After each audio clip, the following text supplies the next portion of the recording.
Hello, he is risen. He is risen indeed. Now that Easter is over, I've been thinking about what happened after the resurrection. And I want to share with you out of John chapter 21 today. But I also remembered something that was said in a book that I read. So I want to share both of those things with you today. But in John 21, some of the disciples have gone back to Galilee, 7 of them at least, and Peter says, I'm going fishing.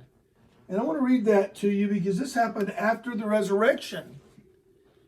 John 21 verses 1 through 6 or 7 say this, Afterward, Jesus appeared again to his disciples by the Sea of Galilee. It happened this way. Simon Peter and a bunch of the other disciples got together, and in verse 3 it says, I'm going to go fish, Peter says. We'll go with you, they said. So they went out and got into the boat, but that night they caught nothing. Early in the morning, Jesus stood on the shore, but the disciples did not realize that it was Jesus. He called out to them, Friends, haven't you any fish? No, they answered. He said, Throw your net on the right side of the boat, and you will find some. When they did, they were unable to haul the net in because of the large number of fish. Then the disciple whom Jesus loved, that's John, said to Peter, It is the Lord. And I thought about those scriptures after the resurrection because while they had seen the resurrected Jesus, they were still in waiting. He didn't stay with them every minute. So Peter said, I'm going to go fishing. And some of the other disciples said, We'll go with you.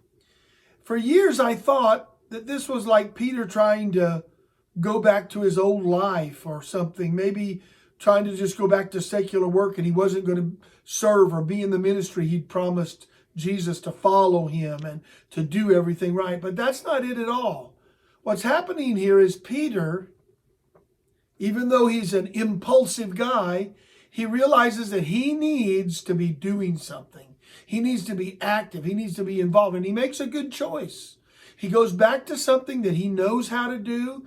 Even though it seemed fruitless at first, he goes back to fishing and he fishes all that night. Now, it seems like nothing's good about that. They don't catch anything.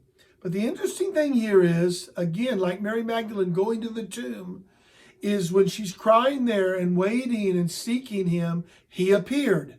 Same thing with Peter. When he went to work, when he went to be active, to do something, Jesus appeared.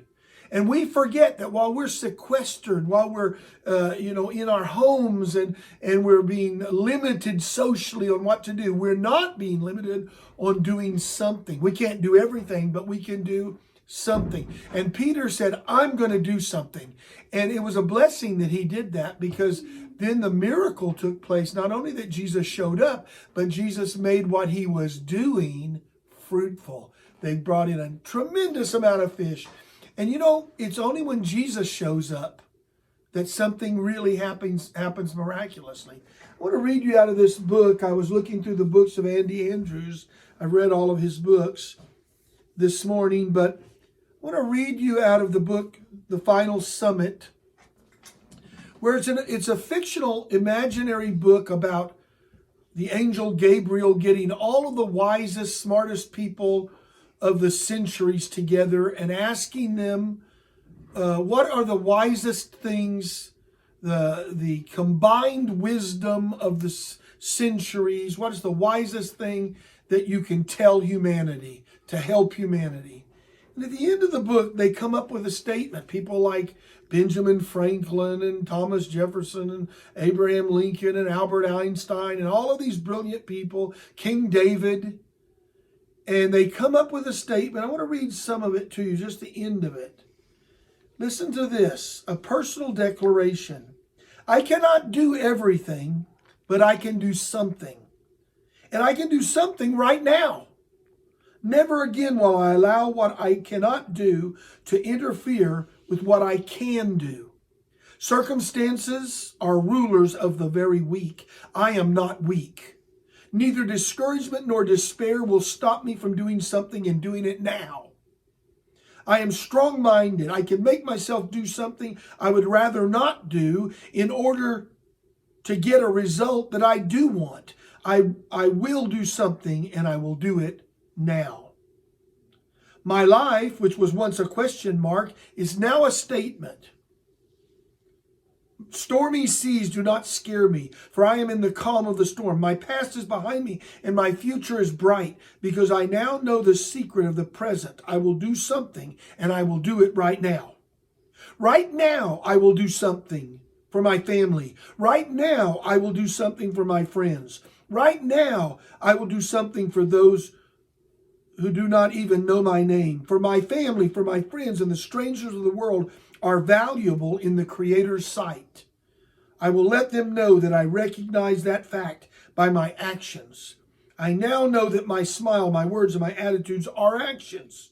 They are all under my control, and I am prepared to run my race. I am ready to hit the mark.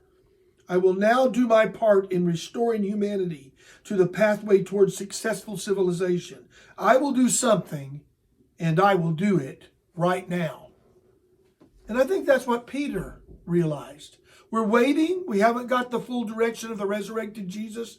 We're sitting in this hiding place in Jerusalem. I need to get out of the city. I need to get out and do something. And I'm going to do something right now. And when he did that, Jesus appeared and made his efforts worth it.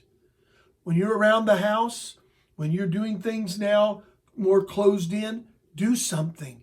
Do the things you were waiting to do. Accomplish some things, because Jesus will show up while you're doing something if you'll do it right now. God bless you. Camelot Christian Center.